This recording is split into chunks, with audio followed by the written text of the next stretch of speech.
আজকের এই সম্পূর্ণ ভিডিওটি হচ্ছে মধ্যবিত্তদের নিয়ে।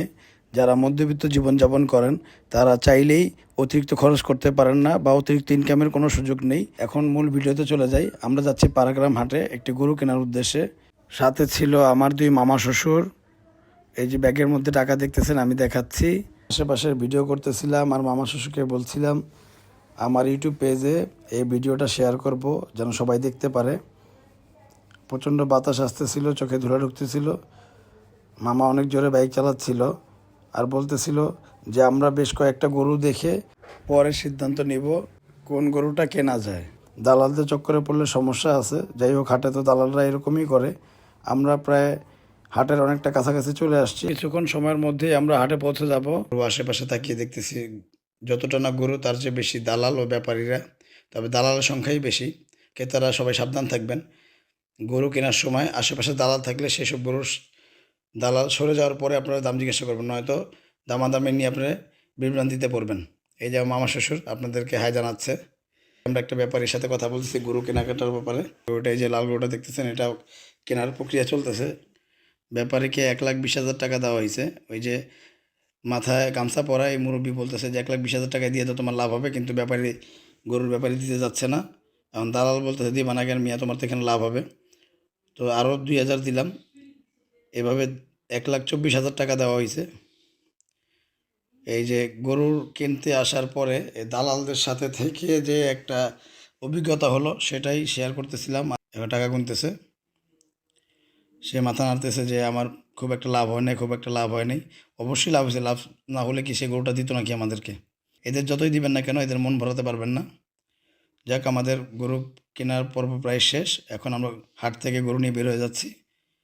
এই যে কিছু দূর যেতে যেতেই মামা শ্বশুরকে তাপ করে এই যে লাথি দিতে নিয়েছিল। যাই হোক, কোনো ক্ষয়ক্ষতি হয়নি।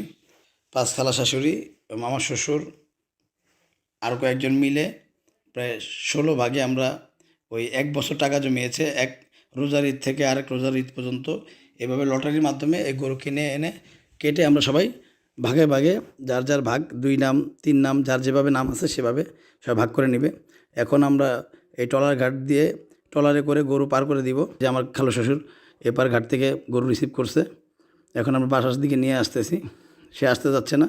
এই যে আমার শালা পিঠে চর দিচ্ছে আর তারা দিচ্ছে যাওয়ার জন্য। এই সকালবেলা গরু নিয়ে আসছে, একটু পর গরু জবাই করা হবে।